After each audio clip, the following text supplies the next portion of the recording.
ඉතින් අපි මේ ටිකත් එක්ක යන් Netflix ආයතනයේ පැත්තට. Netflix ආයතනය කියන්නේ මුලින්ම DVD rent out කරන්න හදපු ආයතනයක්. ඉතින් ඒගොල්ලෝ කිසිම මිනිස්සුන්ට user friendly බවක් පෙන්වුවේ නැහැ. ටික කාලයක් යනකොට මේගොල්ලෝ monthly subscription based strategy එක හඳුන්වා දුන්නා. ඉතින් මිනිස්සුන්ට ලේසියෙන් access කරන්න පුළුවන් Netflix app එකක් පවා මේගොල්ලෝ නිර්මාණය කරා. බලන්න ඒගොල්ලෝ innovative විදියට හිතලා දීපු innovative solution එක. දැන් ඔයගේ business idea එකත් හරි. දැන් ඔයගේ business plan එකත් හරි.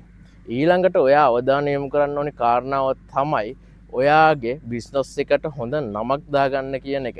ඉතින් මේ business එකට නමක් දානකොට ඔයාට website එකක් තියෙනවා. මේ website එකටත් ඔයාගේ නම දාගන්න පුළුවන්.